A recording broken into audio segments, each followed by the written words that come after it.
Hello and welcome aboard another episode of the Gallant Says podcast, live only on Twitch. You got to watch it live on Twitch if you want to ask me anything. And you can literally ask me anything. I will work it into the show. But if you're not doing that, you can watch this also on YouTube. You can see all my facial gesticulations, my cat attempt to break into my little studio room. You can also subscribe to the podcast on Apple Podcasts, Google Podcasts, Spotify, SoundCloud, Stitcher, etc., etc., etc. March Madness is upon us. There is a game on the television above me. I have no idea who the fuck is playing. I'll be perfectly honest. I have been really bad at keeping track of college basketball this entire year. I've watched the occasional Cougs games, the University of Houston Cougs I'm talking about. But as far as actually knowing what's going on, I've been bad. I'll be honest. This has not been my best week as far as coming back from the dead in Chicago over the weekend. I've used that excuse a million times. I swear I was hungover until about today. But I didn't even fill out a bracket, which makes me an absolute fraud. We'll talk about March Madness a little bit later on in the show. We will also talk about some pretty interesting rumors that had to do with former Texans head coach Bill O'Brien. Below Blackstar says, Paul, the Baker Mayfield shit is hilarious. We will talk about the Baker Mayfield shit. And on top of that, we will take a look at a moment in March Madness that triggered the hell out of me and some more whining New York Yankees. But let's start off with a story that annoyed me. Oh, what a surprise, Paul. You're annoyed by something. Shut up. Anyway, maybe a little music to add some ambience. Make this a little bit better.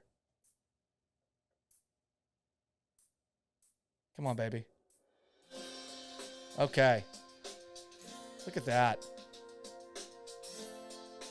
I don't know if this is actually playing through the speakers. There we go. Remember this song? Natalie Imbruglia's Torn from 1997.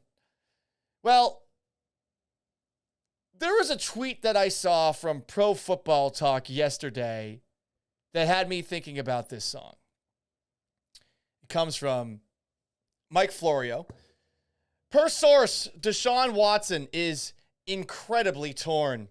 He was impressed by the presentations from all four teams. The Cleveland Browns, who we found out are out today. The Carolina Panthers, who are kind of out. The Atlanta Falcons, who rolled out the welcome whack into him when he went to Atlanta yesterday. And on top of that, we also have the New Orleans Saints, who met with Deshaun Watson again. It's down to the Saints and the Falcons. And we know where he's going. We know where he's going because of the work of somebody on Twitter by the name of Kyle Pitts. You might know him. He is a tight end for the Atlanta Falcons. Let's take a look at some tweets here that were put together by someone who works in Houston, who I very much enjoy because she has no filter. Her name is Rachel Van Orange. She found a couple of tweets, but this one's the most important one. If you're watching on Twitch, you can see it. It's about to get scary in Atlanta. He deleted that tweet. Deshaun Watson's going to Atlanta. You want something else? There's another tweet. Mike Davis, running back for the Atlanta Falcons, eyeball to that tweet by Kyle Pitts, which again was deleted. And Quincy Avery, in response to a Colin Kaepernick tweet, said, "We in Atlanta tomorrow, pull up."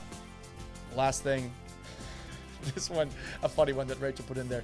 Massage is much needed. I don't know if Deshaun Watson is going to a massage ever again, but that's just me. So, Deshaun Watson's torn, but it seems like Atlanta's the team he's going to pick, which is great news for the Houston Texans. But it's kind of annoying to hear that Deshaun Watson is torn. Am I wrong?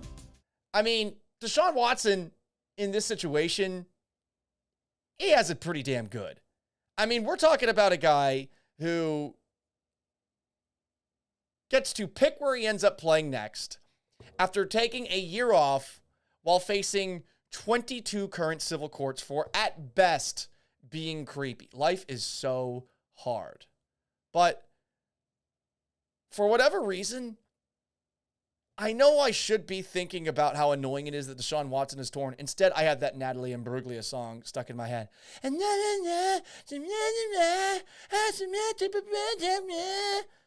what's going on. I'm torn, rusty, hard, and screwed. Look at all these deals. Please don't shame me for things I did naked on massage tables. That's what's stuck in my head, a song that I made up. It's bullshit that Deshaun Watson's torn. Shut the fuck up. You should really try your best to acknowledge that you were very lucky to face no criminal charges and that you aren't out of the woods just yet. It does feel like now that he's not facing criminal charges, which I think a lot of people thought were very unlikely, that he is totally scot-free. I don't know about that. So that bothered me yesterday. Something else I wanted to dive into, and look, I know that this is old news as far as the Houston Texans go, but it was pretty interesting to see this courtesy of NBC Sports Boston just the other day. Let me switch over to the video of that. Here is OBrien on NBC Sports Boston. I think the ship sailed on there being changed now, but I think if we're up to him, it probably at this point among the guys who are available, Bill O'Brien. Hang on a second. Let me set this up one more time. I think the ship sailed on there being a coaching change now, but I think if we're up to him, it probably at this point among the guys who are available, Bill O'Brien. What? He wants Bill O'Brien? That was who I've told you guys this before. That's who was going to be the head coach. Like, that's who Tom Brady helped to line up as the head coach if he had won the power struggle with Bill Belichick in 2017. If Belichick is out of here after everything that happened in 17, I'm telling you, Bill O'Brien will be the head coach. That's surprising. Essentially, in a nutshell, OBrien was asked, hey, is there a head coach that Tom Brady maybe would want to play with, not named Bruce Arians? And the suggestion that was brought up by OBrien, who is pretty damn close with one Bill O'Brien, was Bill O'Brien. And I think it's noteworthy because I believe him. Why do I believe him? Why do you think that Tom Brady included Bill O'Brien in his Hulu and ESPN Plus documentary? I mean, I don't think Tom Brady would have added him to it if he didn't think very fondly of him. You know, some of the other people on that show are very important Patriots from that era. Michael Strahan made it. Richard Sherman made it. But Bill O'Brien also made it, and he seemed to be the odd duck compared to everybody else that was there. I mean, he was only with the Patriots for a little bit of time. But from what OBrien said, Brady, during a power struggle with Bill Belichick in New England in 2017, wanted Bill O'Brien, who was with the Houston Texans during a chaotic end of season where Deshaun Watson had torn his ACL. The Texans almost walked out of the game before Watson tore his ACL against Seattle after Bob McNair had said inmates running the prison. The same week, Dwayne Brown forced a trade from Houston to Seattle. They lose all their games down the stretch. You're not sure if Bill O'Brien's going to keep his job. And ultimately, Rick Smith resigns. I say that with air quotation marks. All of that took place at the end of the year. Imagine if, on top of all of that, you saw Bill O'Brien leave the Houston Texans for the New England fucking Patriots. I mean, what a jump ahead for Bill O'Brien as far as his career goes. I don't know if he would have actually won anything with it, because the last Patriots Super Bowl that they won was that one where they beat the Los Angeles Rams. That team was not that impressive. And I think that without Bill Belichick as the defensive mastermind, I don't think that that team is probably going as far as they went in the playoffs, where they had a really good first half against the Kansas City Chiefs in the AFC Championship game, and they obviously held the Rams to 3 points in the Super Bowl. It was a really impressive playoff run by New England that year. That they were able to go on the road to Kansas City and win that game, I mean, it really had a lot to do with how well defensively they played against Patrick Mahomes. Sure, Mahomes eventually got his. So I don't think that O'Brien, had he taken over in New England, we're talking about O'Brien as a Super Bowl champion coach or something like that. But I do find it pretty crazy that Tom Brady would want Bill O'Brien to be his next head coach if things don't work out with Bruce Arians. And I want to ask a question, and I know some of you Houston people, you hate hearing Bill O'Brien. I don't blame you. He's a pissed off, angry person all the time. seemed very unfriendly. To me, I kind of got his anger. He's from Boston. We get mad at stuff for 5 minutes, and then we get over it 5 minutes later. But Bill O'Brien did not make any friends in that organization outside of with, I think, the quarterback. Deshaun Watson liked him. Tom Brady liked him.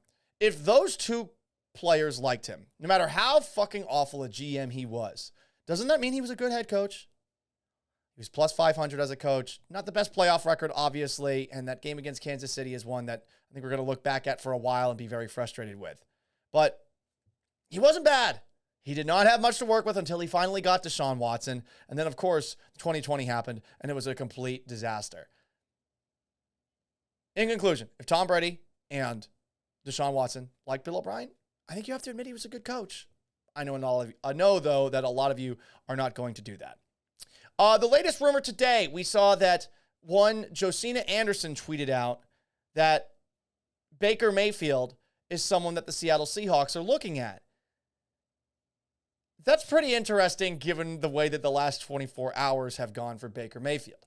In case you didn't know, he put up on social media essentially a farewell to Cleveland before he was even gone from Cleveland. But everyone expected him to be traded because Jimmy Haslam, the owner of the Browns, traveled to Houston to meet with Deshaun Watson. So he writes this long letter out. He signs it Baker, Reagan, Mayfield. And he was getting crucified on Twitter. I don't blame him for writing that thing. Honestly, I feel like he was trying to control the message and control what happens to him next. And if Cleveland doesn't want him, I mean, there's a pretty good chance that Cleveland would not stick with him as starter for the entirety of this coming season, where if Baker Mayfield gets traded somewhere else, I think he's going to have a good chance to get a big contract somewhere. Not one of the contracts that we've seen guys like, Carson Wentz and Jared Goff get. I think we're going to be a little bit more hesitant to give those out in the NFL in the future. But I understood why he was in his feelings online.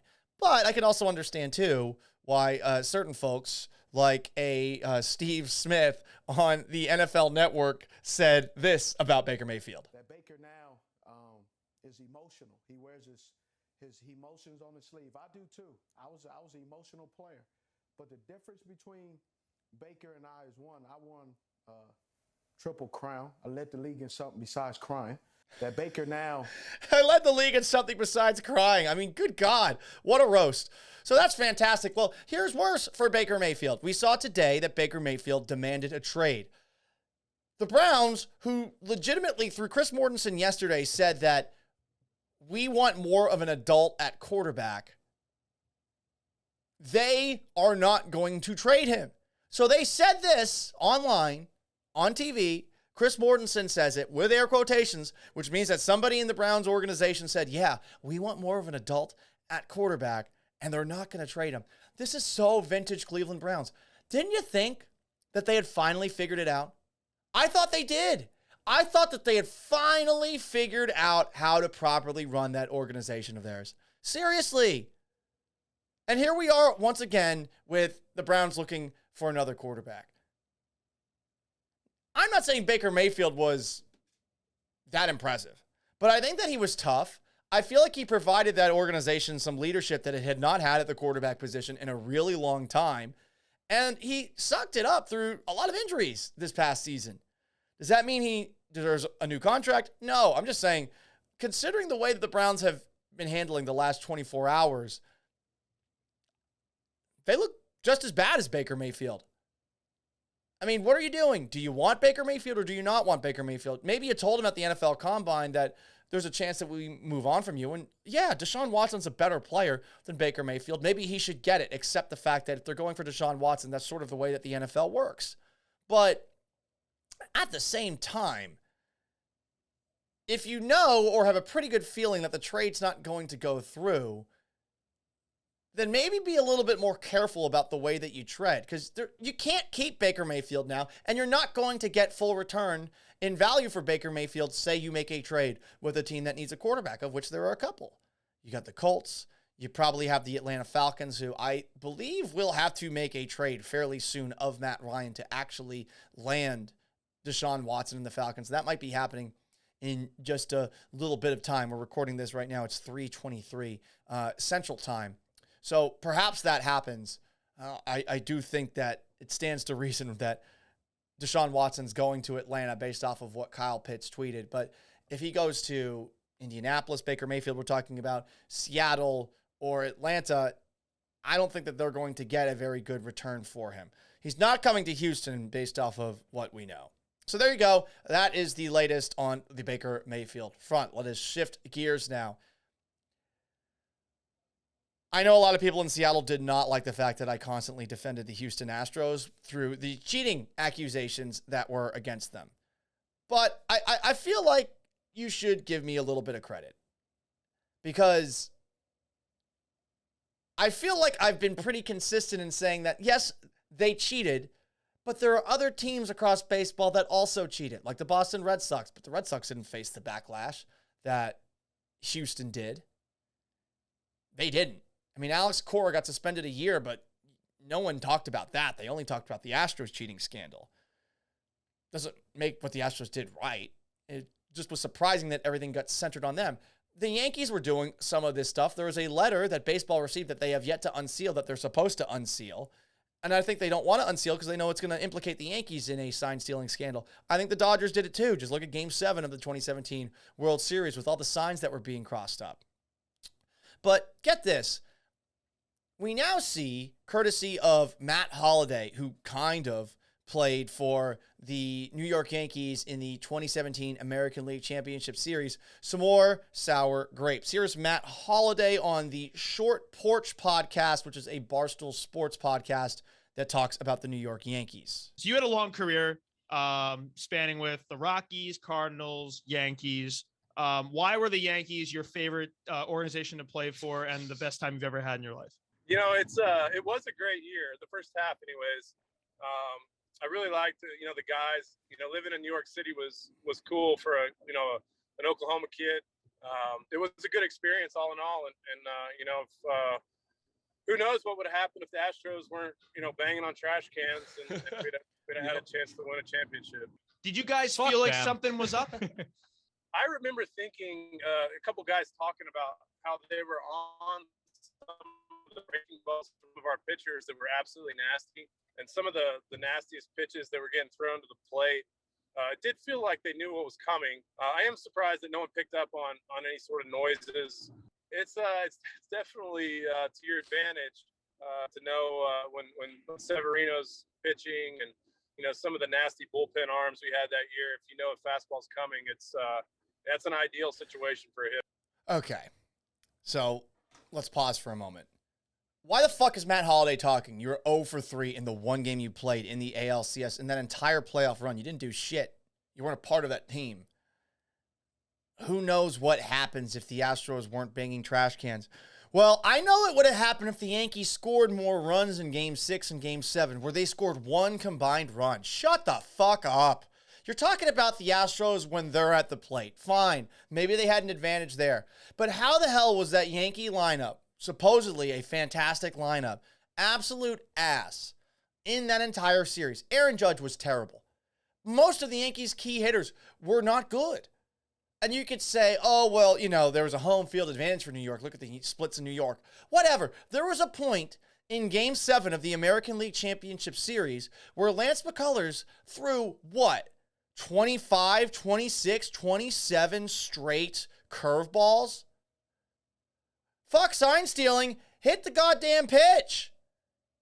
And these guys act over and over again like they have been slighted. Oh, poor me. We're the New York Yankees. What a bunch of losers. That organization has fallen so much. When I was growing up in Boston, I remembered looking at the Yankees, being terrified of them whenever I saw the Red Sox play them. I used to assume that they would always win in the end. The Harlem Globetrotters to my Washington Generals. I always thought that things were going to go down in a way where it doesn't matter. The Yankees are supernatural. And they have since then become this whining, choking, and they choke in the playoffs a lot. There's a sample size now where you can't just point at 2017 as the year that they were going to win. What would have happened? They probably would have lost in 4 games to the Los Angeles Dodgers had they won that series. But they continuously point to this, and it is little man syndrome shit. Oh, well, if I was 6 feet tall, I'd be this, I'd be that. You weren't. You didn't. Can you get over it? It's embarrassing, and it's beneath you if you're the Yankees. You assume you get back the next year. You assume that this is not something that is going to be stuck in your mind forever where you need a therapist or something. But these guys, for the life of them, just can't get over it. And I think it's straight loserdom. Again, look at your numbers at the plate in that series. You can bitch and moan about the Astros at the plate all you want. One of the best lineups that we've seen in baseball over the last 5 years. Sign stealing or no, there's no arguing that. They have had a murderer's row for 5 years. Were they helped? I'm sure that they got some benefit from the sign stealing that they were doing. But you had to score runs. Your offense was a strength that season, and you did nothing at the plate. Boo fucking who, shut the fuck up. I'm tired of it. I'm so tired of it. And especially from Yankees fans. You know what? I get it from the players to an extent. I've seen players who feel like they have been wronged. Say Marshall Faulk with the St. Louis Rams back in Super Bowl 36. Like, go to the ends of the earth saying that they were robbed. Because they're not going to remember the game the way that somebody like me who watches it, who would tell them that, well, maybe Kurt Warner shouldn't have sat back on his ass and thrown the ball straight up in the air, only to get picked off by Ty Law. Maybe Ricky Prohl shouldn't have fumbled in that game as well to set up the Patriots' second touchdown so they go into halftime with a 14-3 lead. Honestly, the Rams were lucky in that game that it wasn't 21-3 because Kurt Warner never saw Marshall Faulk on a play where Willie McGinnis was called for a hold and Tabucky Jones returned a fumble 99 yards for a touchdown. It would have been 21-3. The game would have been over at that point. 24-3. The game would have been over at that point. Didn't happen. Rams score a touchdown the next play. It's like they forget what happens, but that's fine. They're players. I don't think that they're going to go back and watch the game that they lost or feel that they were cheated in every single time over and over again. But the fans who are watching, I mean, you should be able to see this stuff. You should be able to remember this stuff a lot better than them. It should be traumatized and seared into your brains that your team could not hit at all in those playoffs. That you could not hit 27 straight curveballs by Lance McCullers coming out of the bullpen in Game 7 of that ALCS. And you can't get over it. Get over it, please. Because every single time I will come to the wall and I will stuff you in a fucking body bag. I am tired of it. Go away. Shut up. Thank you. What else is going on? Oh, yeah, the NCAA tournament. I don't know where the hell Longwood is. Let me guess. Longwood, their logo is a horsey who is on some sort of like blue. See, I'm going to guess that Longwood is in California. Longwood University basketball. The Longwood Lancers. Oh, they're from Virginia in the Big South. It's a nice logo. I like it. But they're getting their asses kicked by Tennessee. It's 77-47 with like 7 minutes left. So, I mean, who cares? Who cares about that game? But I forgot to fill out a bracket. I'm really bummed out about this because I do plan on going to the Golden Nugget in Lake Charles, Louisiana, which is a couple of hours east for Saturday's NCAA action. And I've always filled out a bracket. I'm kind of bummed out that I didn't this time around. I didn't get it done in time. I forgot about it yesterday, and then I woke up this morning, and the next thing I know, I was at the station getting ready for the show with Vanessa. Vanessa and Gallant every single weekday. 10 to noon on ESPN 97.5 and 92.5. Subscribe to the podcast. Watch it on Twitch, twitch.tv/ESPN 97.5. And I just totally forgot. Whoops. Classic. There was something that took place in March Madness today that triggered me. And guess what? We're going back to the same things that I always yell about. I do not for the life of me get why James Harden fans like James Harden as much as they did. Paul, we're talking about March Madness. What are you talking about? Oh, you'll see if you're watching on twitch.tv. So let's shift over here to a moment that took place in the game earlier today between Providence and South Dakota State. And in that game, South Dakota State was down 3 to Providence with about 33 seconds or so to play. When this happened after Providence guard, is it Jared Bynum? One more time. Yes, Jared Bynum took this shot. Let's watch it.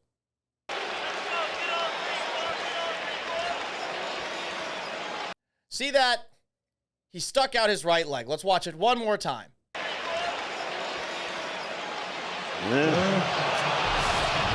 Crowd reacting here. See, perfect broadcasting right there. You see the replay. You see the leg extended. And whenever I saw this with James Harden, I just got so mad. I mean, James Harden did this a lot. Shooting three-point shots and extending his legs really far, both of his legs, in a way where it felt like it was physically impossible. But he did it so much, and he would draw fouls doing it. And I remember a lot of the red teamers up online on Twitter would constantly say, oh, well, James Harden has the right to do that. Players have to be defended when they come down from a shot. And I was like, dude, he stuck his fucking legs forward. He's cheating. Just like he does when he does his gather step, which is definitely a carry. And just like he does whenever he flops driving through the lane or wherever on the court he might. The guy plays with no honor. And I hope that people who saw that moment in that Providence, South Dakota State game, I hope that you saw that, and I hope those people who are always defending James Harden for what he did, you better have defended the Providence player, Jared Bynum, for taking that shot and doing it the way that he did it, sticking that leg out. It was a three-point game. He missed the shot. I thought it was clean defense. Instead, Providence goes to the line. I think they hit 2 or 3 of those free throws that they got, and they ultimately ended up winning the game.